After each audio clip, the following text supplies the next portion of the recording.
Thousands of years before the Battle of Yavin, the galaxy became engulfed in a terrible conflict known as the Mandalorian Wars, which saw Mandalore, the Ultimate, lead the Mandalorian Neo-Crusaders to battle, spreading throughout the galaxy until finally invading the Old Republic. Although the Jedi were hesitant to get involved in the fighting, a faction of the Order following Revan and Malak led the Republic against the Mandalorians, culminating in the Battle of Malachor V, where Revan's forces unleashed the Mass Shadow Generator, a super weapon which created a massive gravitational force that pulled nearly all surrounding ships directly onto Malachor's surface, destroying the planet and its population. Yet not all perished in the catastrophe. A man who had lost everything in the years of war survived the horror, but was plagued by a terrible sickness which ran through his body, using the painful memories of his past and all he had seen on Malachor to cause physical pain in the form of hunger, torturing him day and night. The mass devastation created a wound in the force within the man, and soon he found the only way to stop the pain was to consume the life energy of living beings. And so he fed on the survivors he encountered on Malachor, relieving his pain only to have it later return worse than ever before. Although the dark side energy and power of the Malachor survivor moved him to the side of the Sith in their never-ending war with the Jedi, in truth, he cared nothing for the Sith or Jedi, seeking only to satisfy his hunger for Force energy. As the Mandalorian War ended, Revan and Malak fell to the dark side and led their forces against the Jedi Council, who had not supported them in the Mandalorian Wars. And while Revan came close to defeating the Jedi and Old Republic, he was betrayed by his apprentice Malak, and the Sith advance was stopped for a time. Revan survived the betrayal, however, and returned to the light side of the Force, gathering allies and defeating Malak to end the Jedi Civil War at the Battle of Rakata Prime. With Malak's forces defeated, the Sith fractured and split into a number of warring factions. Yet from the chaos of these years, Darth Traya emerged, a former Jedi Master who had been exiled from the Order because so many of her students, including Revan, disobeyed the Council and fought in the Mandalorian Wars. Feeling like the Jedi had betrayed her, Kreia, as she was then known, traveled the galaxy until finally reaching Malachor V and discovering an ancient Sith academy teeming with powerful dark side energy. Kreia embraced the darkness, becoming Darth Traya, and starting her own Sith faction, training assassins and dark-side warriors in the ruins of Malachor. Seeking powerful students and allies to help her rebuild the Sith and destroy the Jedi Order, she sought out the survivor of Malachor, making him an apprentice, and promising to train him in the Force and strengthen his powers, so he might consume larger amounts of Force energy.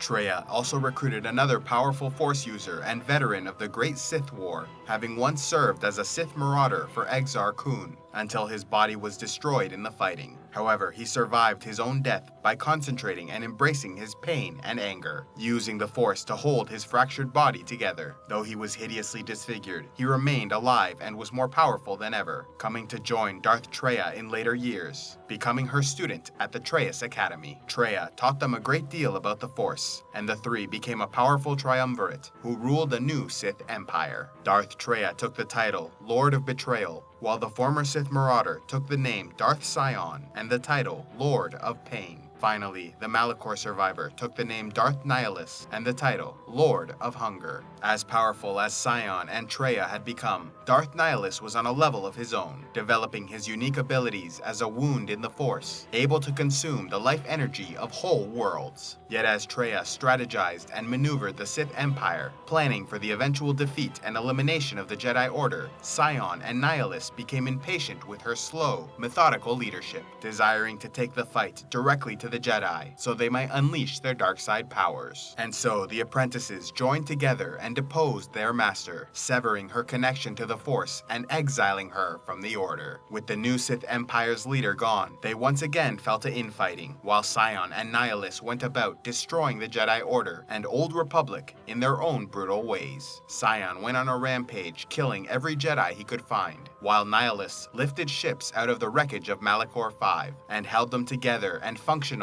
through his Force powers, using them as a fleet to travel throughout space. He was now capable of consuming whole worlds to satisfy his hunger, but also organized rebellions on many Republic planets to weaken them for future invasion. In 3951 BBY, Nihilus and Sion came together again and united the Sith Order under their rule. Over the years, Nihilus had consumed so much energy his body could no longer hold its form, and so he used the Force to encase himself in a mask and robes, which would keep his spirit confined and body functional. The Jedi Order, now weakened from years of war, secretly met on the planet of Katarr to discuss the situation, but they were betrayed by one of their own when Jedi Master Atris leaked the location of the meeting in the hopes of luring the Sith Lords out into the open so they might be destroyed. However, she was unprepared for the power and devastation of Darth Nihilus, who arrived at Katarr and used his abilities to consume the world whole, killing nearly everyone on the planet, including all the Jedi and the Force-sensitive Miraluka population.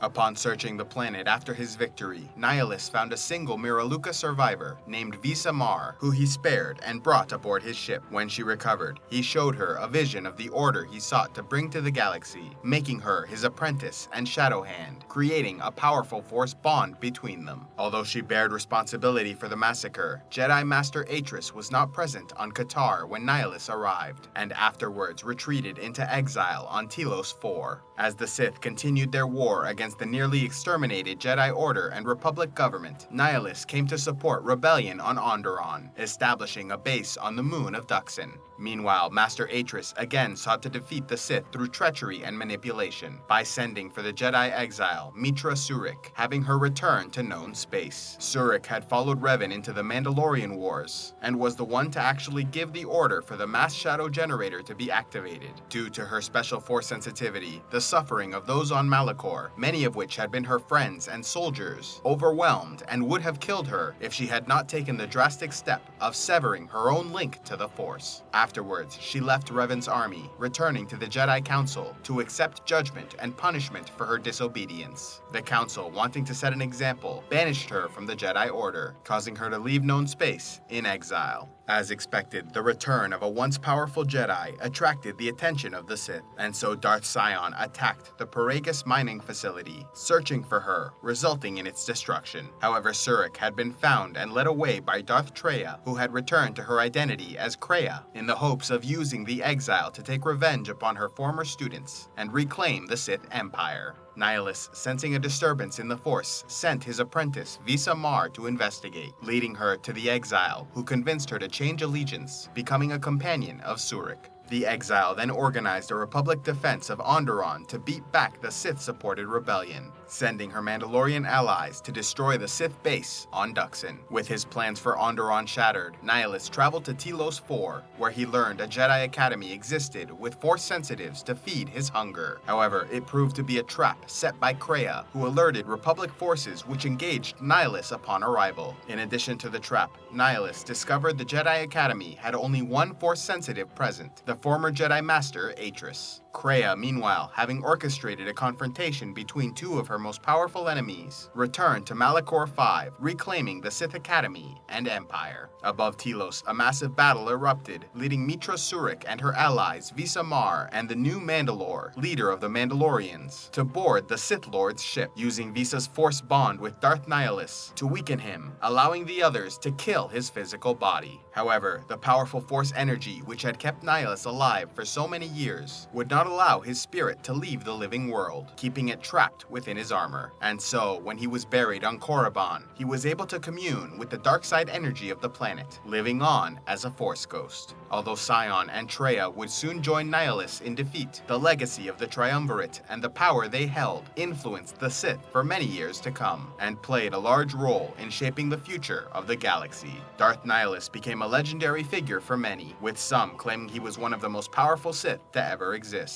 As a result, many attempted to associate themselves with his legacy, seeking out the mask of Darth Nihilus, which became a highly prized artifact for collectors, with many fakes produced over the years. Even more valuable, however, was the Sith holocron he had produced during his lifetime, which would be used to train future Sith Lords like Darth Krayt, who gathered the holocrons of Darth Nihilus, Endedu, and Bane, all of whom agreed Krayt was an unworthy Sith Lord, believing that his rule of one philosophy did not align with the ways of the Sith.